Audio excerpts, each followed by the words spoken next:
What? Hey, who do we want? Now! When do we want them? Now! Who do we want? Joe! When do we want them? Now! Who do we want? Joe! When do we want them? Now!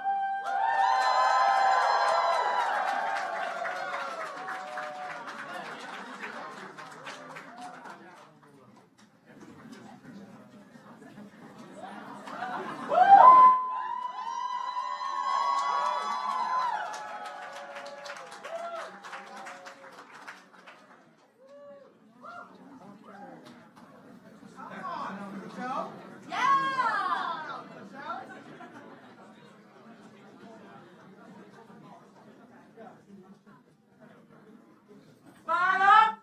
Ready for Joe! Fired up! Ready for Joe! Fired up! Ready for Joe! Ready for Joe! Ready for Joe! Ready for Joe! Ready for Joe! Let's go Joe! Let's go Joe! Let's go Joe! Let's go Joe! Let's go Joe! Let's go Joe! Let's go Joe! Let's go Joe! Let's go Joe! Let's go Joe! Let's go Joe! Let's go Joe! Let's go Joe! Let's go Joe! Let's go Joe! Let's go Joe! Let's go Joe! Louder!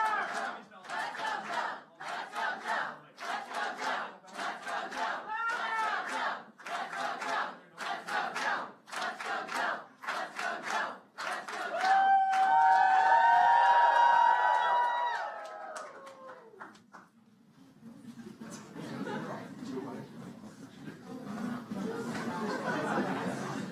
Come on, Uncle Joe. Let's go, folks! Hello, everybody. How are we doing today? One more time. How are we doing today? All right. Thank you. For our virtual audience, we're joining you live from Democratic Party headquarters. My name is Jose Nunez, and I have the honor to work as the organizing director for the Democratic Party. Thank you. I'm originally from San Antonio, Texas. It's actually where I first started my organizing journey. I also want to thank all of our volunteers and our organizers joining us today from all across the country in person and virtually, many of whom who have been with us since the Biden-Harris campaign in 2020. Can we get a round of applause for our volunteers?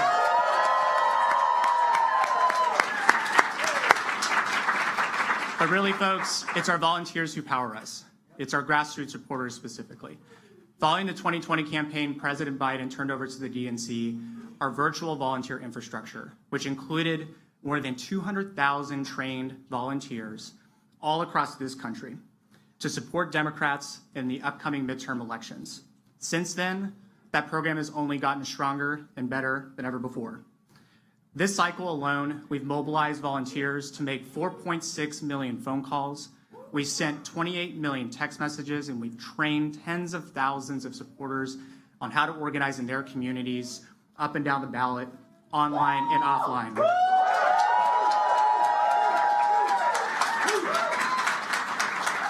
We've also been active in races like the August 2nd abortion amendment vote in Kansas, and down ballot races in states like Pennsylvania in 2021 off-year elections.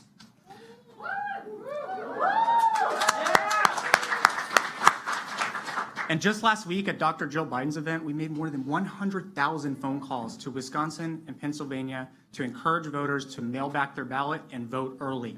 Big numbers. Folks, we have 15 days until Election Day. Just 15 days to do everything we can to make sure every single Democratic vote is turned out. And here's the thing, there's so much at stake, but I'm confident.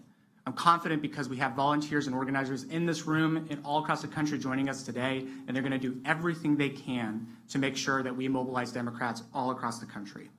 That's why the phone calls we're making today are so critical to the success come November 8th. Every conversation with voters matters. And President Biden knows this. Thanks to his commitment, our state parties and coordinated campaigns are in a better position to be successful than ever before, through technology investments, through voter protection, through a strong volunteer network, and so much more. And with just 15 days left, we're going to keep reminding voters also what's at stake. Now, I have the great honor and a privilege to introduce President Joe Biden to speak directly about what's at stake in this upcoming election and the progress we've made in the last 2 years. Let's give an organizer's welcome to President Joe Biden.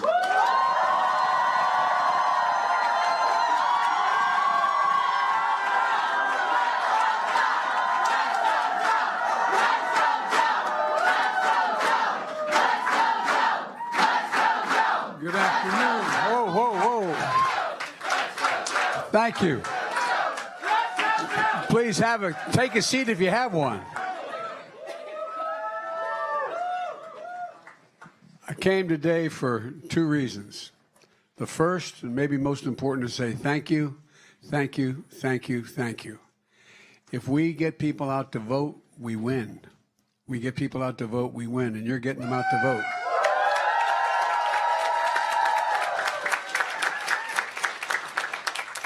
Our little babe over there is not so sure about all this. But she seems okay so far.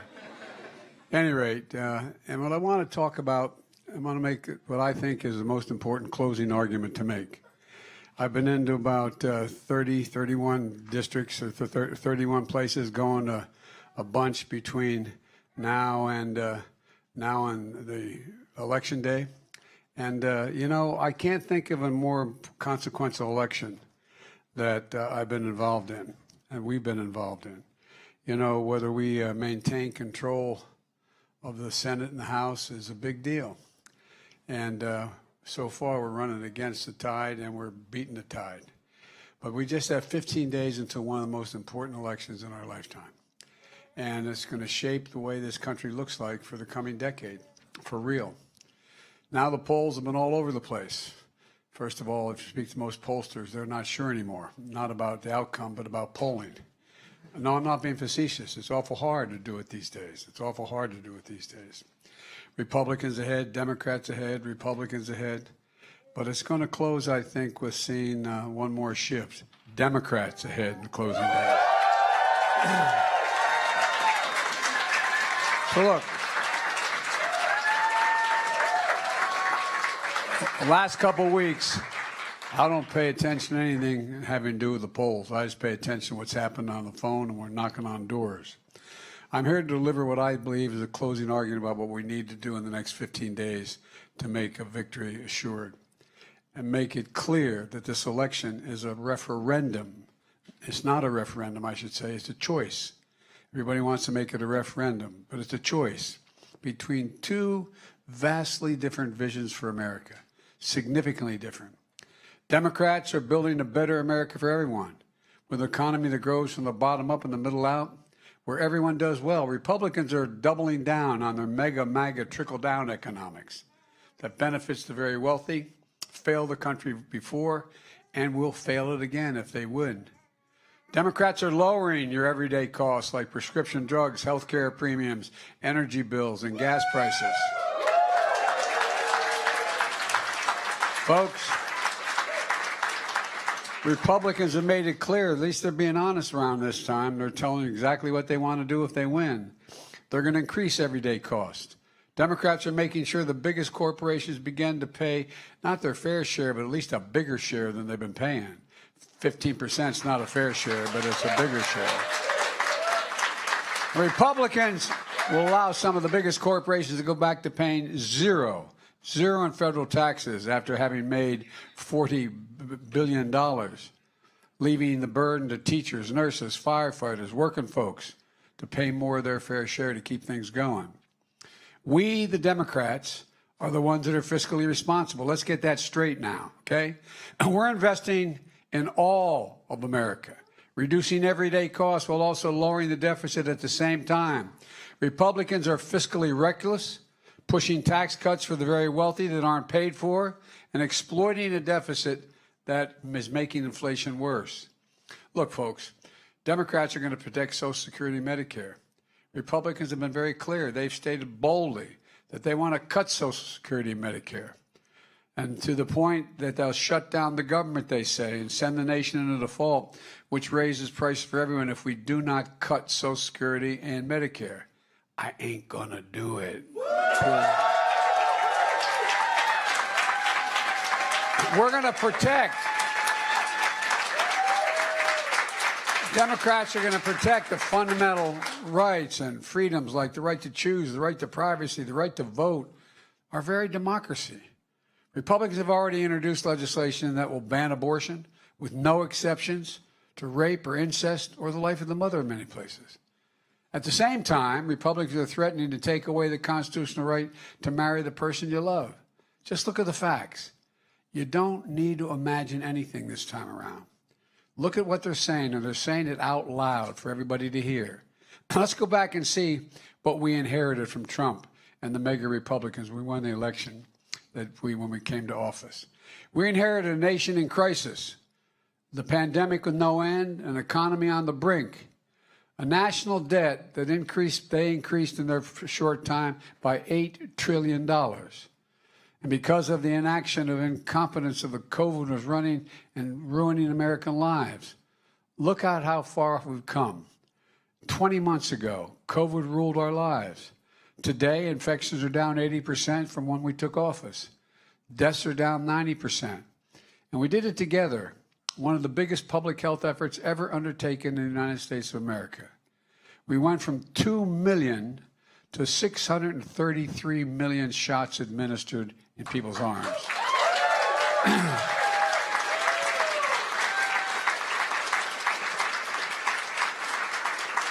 And something that's going unnoticed, but I'm going to keep reminding people, Republicans in Congress are still preventing funding we need to stay vigilant ahead of the next virus. They refuse the funding. But we're not going to relent. We're not going to relent. We haven't relented, and we won't do it. Together, we carried out one of the biggest public health efforts in the history of this country.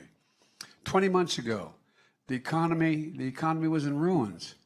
Trump is the first president since Herbert Hoover, it's a fact, since Herbert Hoover to lose jobs over the course of his presidency. Fewer jobs when he left than when he came to office. We created, with your help, 10 million new jobs so far.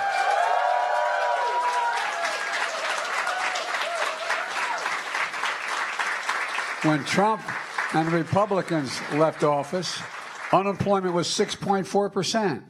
We got it down to 3.5%, a 50-year low.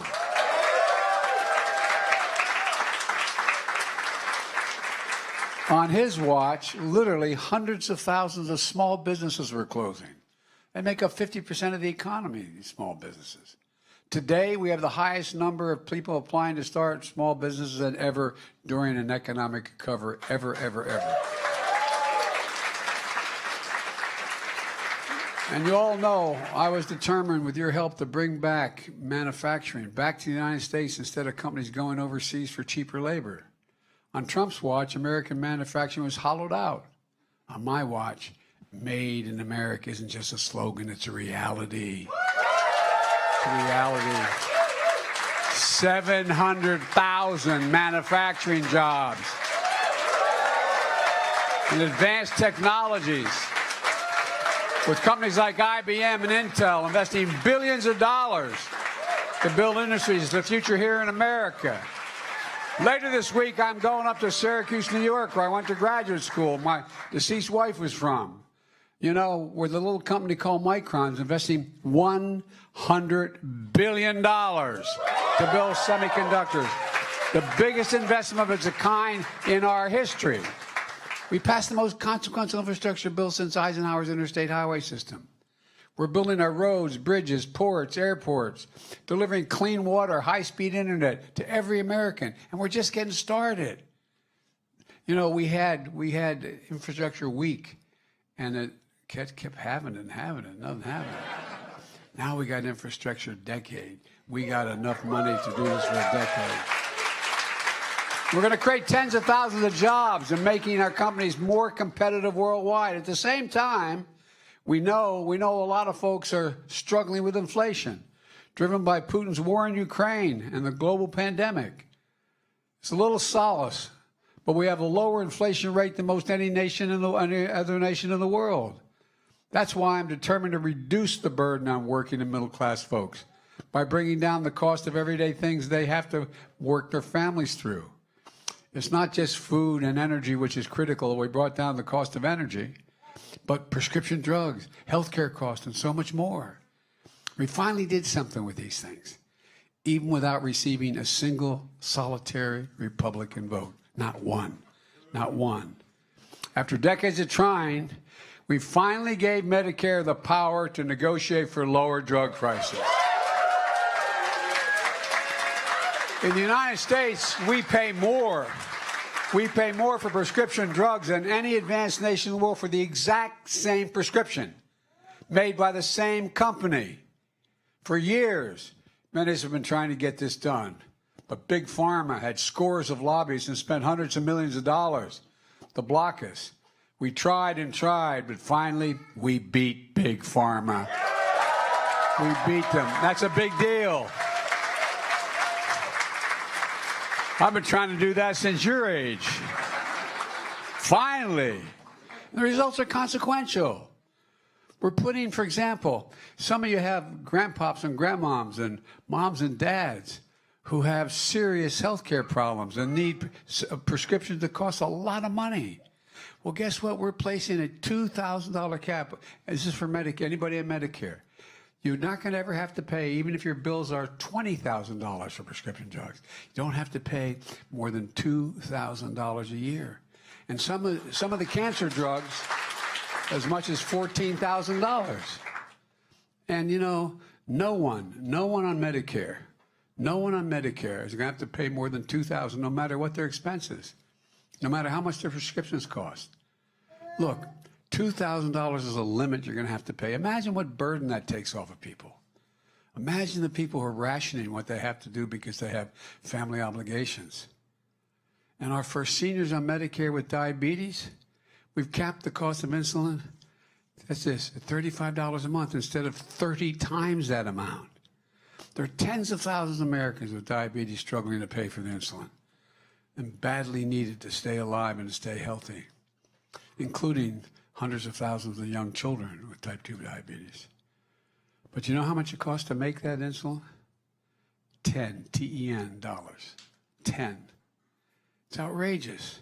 So we wanted to cap it for everyone, including not just those on Medicare, for everyone.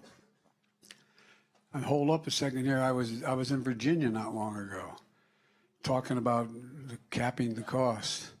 And a lady stood up and said she had 2 children. Both had type 2 diabetes. They had to share their insulin. They couldn't afford it because it was costing, I forget the number they had. I think it was $600 a month. She had no insurance.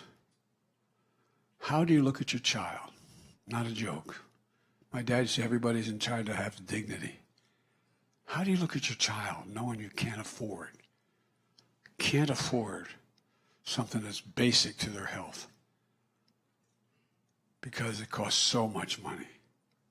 We wanted to cap that cost for everyone, including the hundreds of thousands of children with type 1 diabetes. But Republicans blocked it. We got the Medicare piece through, but they blocked it for everybody else. But guess what?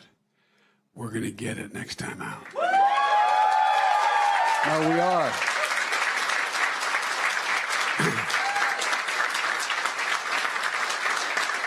We also locked in savings on health insurance premiums for the Affordable Care Act. Because what we did earlier in the first piece of legislation we passed, a family of 4 would reduce their cost to $2,400 a year if they were on Medicare. On Obamacare. Well, guess what? We were able to only do it for $800 a family now, but it's still a lot of money. That's the limit. That's gone as well if Republicans get their way. As a matter of fact, they wanted to get rid of the entire Affordable Care Act. They're making it again. And by the way, anyone with a pre-existing condition who can't afford expensive insurance, the only reason you have coverage is because of the Affordable Care Act. Only reason.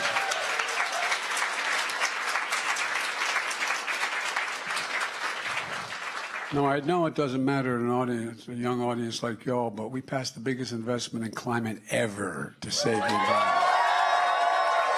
And by the way,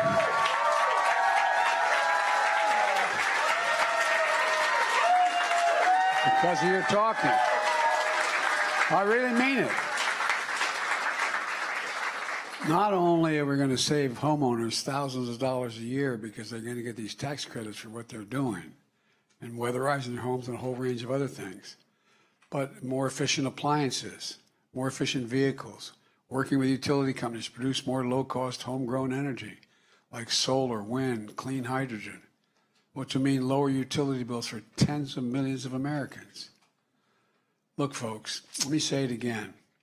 We're doing all this in a fiscally responsible way. Every time I talk about the cost of these things, there goes that big spending Democrat Biden again. Well, guess what the big spending Democrat Biden did? The deficit fell by $1.4 trillion this year. Cut the deficit in half. And that follows a drop last year of $350 billion. And by the way, and because we're finally ensuring corporations begin to pay their fair share, we're giving Medicare the power to negotiate drug prices. We're going to reduce the deficit over the next 10 years by another $250 billion.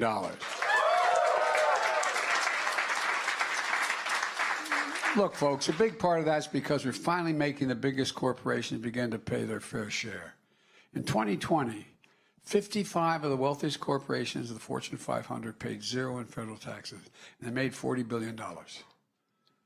Well, thanks to Democrats in Congress, I signed into law a 15% corporate minimum tax. Just 15%. And by the way, I'm keeping my campaign commitment I made when I ran. No one earning less than $400,000 a year will pay a single additional penny in federal taxes. And they haven't.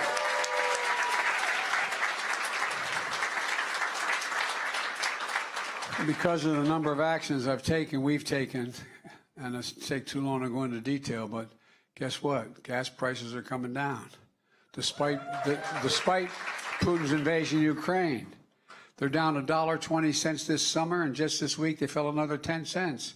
And we're going to continue to insist that oil companies pass on the savings from the lower price of a barrel of oil to a lower price for consumers at the pump. Folks,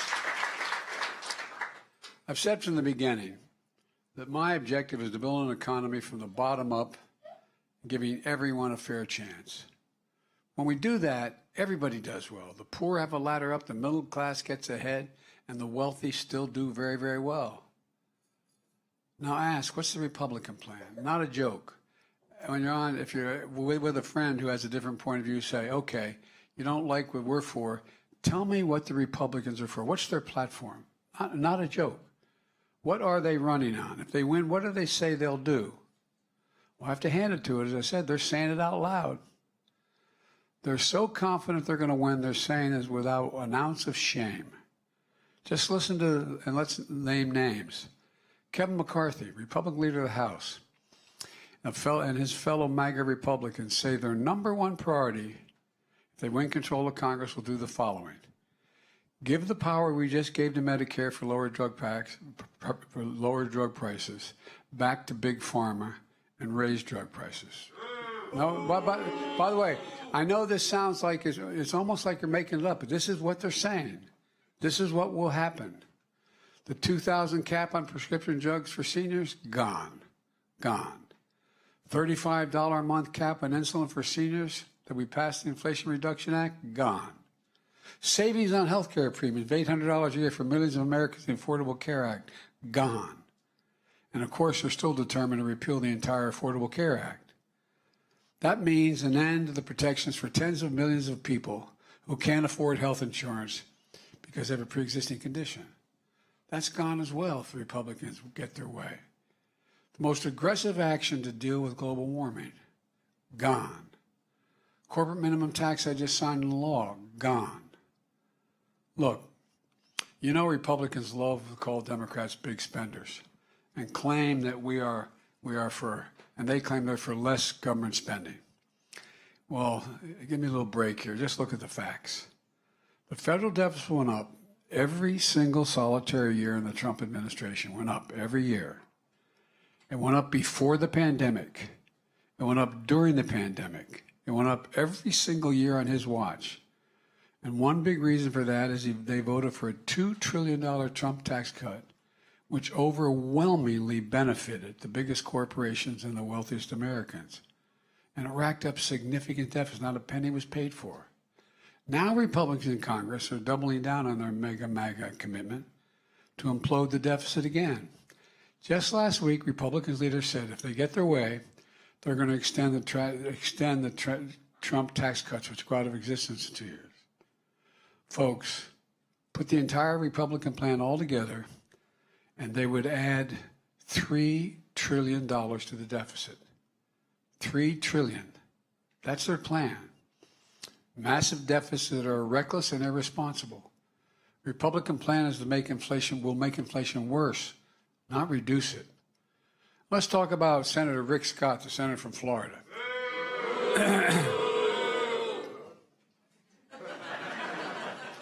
Who's in charge of electing Republicans to take control of the United States Senate. His plan is to put, and he put it out in writing, Social Security and Medicare on the chopping block every 5 years. That means every 5 years, Congress will have to vote to cut, reduce, completely eliminate, or make no changes in Social Security and Medicare. But they're going to have to vote every 5 years. Then along came, there used to be a song, anyway, then along came Senator Ron Johnson of Wisconsin. He thinks 5 years is too long to wait. Not a joke. He wants to put Social Security and Medicare on the chopping block every single year. If Congress doesn't vote to keep the program, it goes away. It goes away. Not just Social Security and Medicare. He wants to put veterans benefits and everything else on the same budget at risk. Hear this closely. The Republicans have made it clear that if they win control of the Congress, they will shut down the government, refuse to pay our bills, and it'll be the first time in our history America will default unless I yield and cut Social Security and Medicare. Flat out saying that. In order to cut Social Security and Medicare, they're threatening a default on the federal debt. There's nothing that will create more chaos, more inflation, and more damage to the American economy than this. Think about it. The Republicans are determined to hold the economy hostage, either given to their demands on Social Security and Medicare, which millions of Americans rely on and earned and paid for, or Republicans are going to crash the economy. Let me be clear. I will not cut Social Security. I will not cut Medicare. No matter how hard I am, I'm never going to give in. It's outrageous. And by the way, I know from experience in our last administration, even when they threatened, even though I was asked to settle it on New Year's Eve day, settle a similar deal with the last Republican leader, we were able to succeed and not default. But guess what? Our credit rating went down anyway because we're risking playing with the debt. It's irresponsible. Here's one more thing. I kept my commitment to help ease the burden on student debt for working and middle-class families. Exactly 1 year ago. And 1 week ago, we launched applications where folks could apply. 22 million of you applied for this life-saving. 22 million in 1 week. In 1 week. And the Republican response? Sue the federal government and block that relief. No, that's what they've done. I mean, think about this. That's MAGA, trickle-down politics in the extreme. I'll never apologize for helping working and middle-class folks and Americans as they recover from the pandemic, especially not the same Republican officials who voted for a $2 trillion tax cut that mainly benefit the wealthy and wasn't paid for. I don't want to hear it. I don't want to hear it from these guys. Look, folks, and by the way, if I can divert for another second, the same people in the Congress who really hollering at me saying I'm wasting money, allowing you, if you had a Pell Grant, to get another, debt relief from your debt up to, and by the way, the average person getting his debt relief makes less than $75,000 a year. Okay, they say that's outrageous. But you know, the program where you allowed people, the PPP program, to get money back if their business were in trouble. Well, you have, I think it's 4 or 5 Republicans were published in the print in the paper, who got from $2.1 million relief to $187 million. I forget the exact number. And they made no apologies for that. They thought it's okay for them to get that relief for their business, but you breaking your neck and getting caught in the middle of a crisis, you can't get any relief for the debt. And guess who's going to grow the economy more? An educated public or those guys? Folks, look, I don't know who they think they are. You know, that's the whole MAGA trickle-down policies. Give Big Pharma the power to increase drug prices. Cut taxes for the wealthy, but cut Social Security, and cut Social Security and Medicare for seniors. That's an upgrade trade on cuts.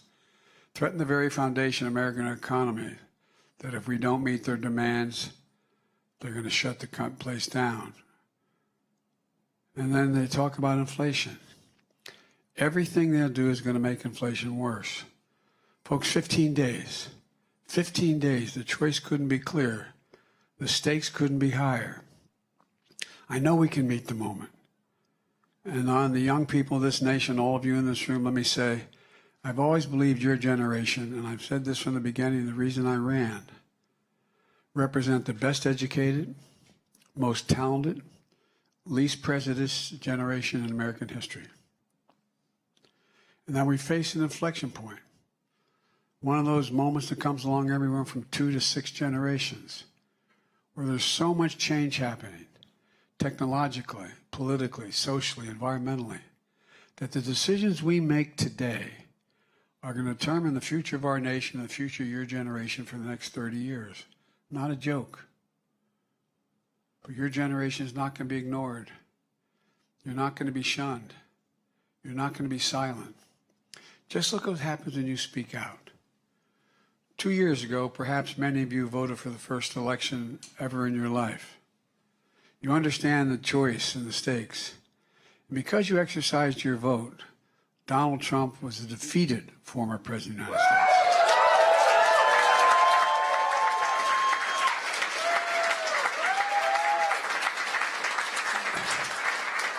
And you elected the highest ranking black Indian with Indian background woman in American history to be vice president.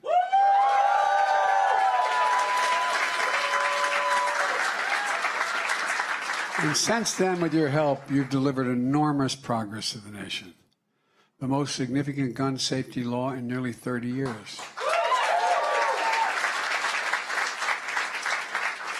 And by the way, I'm coming back. I'm going to ban assault weapons again. I mean it.